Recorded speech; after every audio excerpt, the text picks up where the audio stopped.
Olá! Para quem é pai, mãe ou cuida de uma criança pequena, a caderneta de vacinação é um documento super importante, né? Mas às vezes a gente olha para ela e fica com um monte de dúvidas. Hoje a gente vai focar em uma das primeiras e mais importantes vacinas para os bebês, a do rotavírus. A ideia aqui é trazer informação clara, direta e confiável para entender de vez como essa proteção funciona.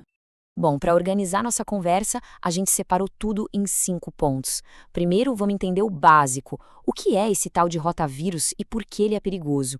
Depois, vamos dar uma olhada nas vacinas que existem, quando elas devem ser aplicadas, tirar umas dúvidas bem práticas e, por último, um ponto super importante. Vamos analisar os dados sobre a segurança e os efeitos colaterais.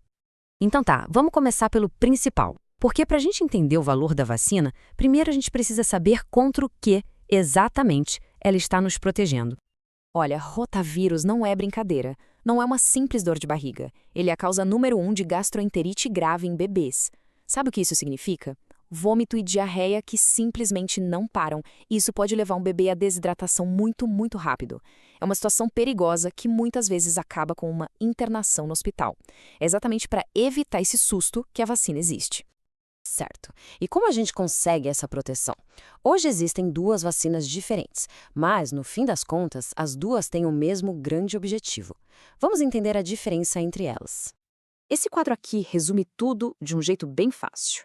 A vacina monovalente, ou VRH1, é a que está disponível no SUS. Ela é feita com um tipo do vírus enfraquecido e o esquema são 2 doses. Já a pentavalente, a VRH5, que a gente encontra na rede privada, usa 5 tipos do vírus e precisa de 3 doses. Mas olha, o ponto mais importante é o seguinte: não importa qual seja a escolha, os estudos são claros. Os 2 tipos de vacina são muito bons para prevenir os casos graves da doença. Agora, um fator que é chave nesse processo: o tempo. O calendário de vacinação não é aleatório, não. Ele foi pensado para proteger os bebês justamente na fase em que eles estão mais vulneráveis a pegar as formas mais perigosas da doença. O esquema é bem simples de seguir. A primeira dose, tanto para uma vacina quanto para outra, é aos 2 meses de vida. A segunda dose vem aos 4 meses e, só no caso da vacina da rede privada, a pentavalente, tem uma terceira dose aos 6 meses. O importante é sempre ter um intervalo de pelo menos 4 semanas entre uma dose e outra. Ah, e se atrasar? A gente sabe. Imprevistos acontecem. As regras oficiais têm uma certa flexibilidade. A primeira dose pode ser dada até quase 1 aninho de idade. E a dose final pode ser aplicada até o bebê ter quase 2 anos. Mas atenção, é muito importante tentar seguir o calendário à risca, porque essas janelas de tempo existem para garantir que a vacina funcione do melhor jeito possível. Beleza. Agora vamos para aquelas dúvidas mais do dia a dia, sabe? Aqueles IC que sempre aparecem na hora H da vacinação. Essa aqui é clássica. Talvez a preocupação número 1 lá no posto de saúde. A vacina é em gotinhas, pela boca. E aí, o que acontece se o bebê der aquela golfada ou cuspir um pouco logo depois de tomar? A resposta é para deixar todo mundo tranquilo. Não precisa repetir a dose. A recomendação oficial é essa. Acredita-se que só aquela pequena quantidade que é absorvida ali na boca, bem no comecinho, já é o bastante para o corpo começar a criar a proteção. Outra dúvida muito comum: se o bebê começou o esquema com um tipo de vacina, pode terminar com outro? Olha, o ideal, o cenário perfeito, é começar e terminar o esquema com a mesma vacina. Mas a prioridade máxima é uma só: garantir que a criança fique protegida.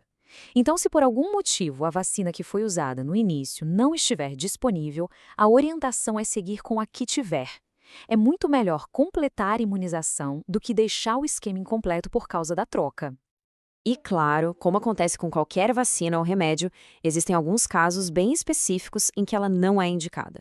Isso vale para bebês, que já se sabe que têm problemas graves no sistema imunológico, para aqueles que já tiveram uma reação alérgica muito forte a uma dose anterior, ou para bebês com histórico de um problema no intestino chamado intussuscepção.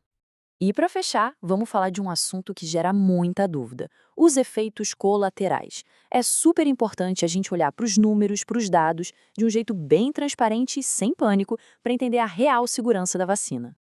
Certo. Vamos direto aos dados do Brasil. Entre os anos de 2006 e 2012, foram confirmados 8 casos de intussuscepção intestinal depois que a criança tomou a vacina VRH1, que é a do SUS. Só que o número 8, assim, sozinho, não diz muita coisa. Ele precisa de contexto. E o contexto é este. Esses 8 casos aconteceram num universo de mais de 6 milhões e 100 mil doses aplicadas. A escala aqui faz toda a diferença. Para ter uma ideia, a chance é tão, mas tão pequena que é até difícil de imaginar. E essa citação aqui, olha, ela resume a história toda perfeitamente. O que ela diz é que o risco de acontecer um efeito adverso grave por causa da vacina, apesar de existir, é muito, mas muito menor do que o risco de uma criança não vacinada ter complicações sérias, como ir parar num hospital ou coisa pior, por causa da própria doença. E a outra vacina, a VRH5, os dados de fora do país, principalmente dos Estados Unidos, mostram a mesmíssima coisa.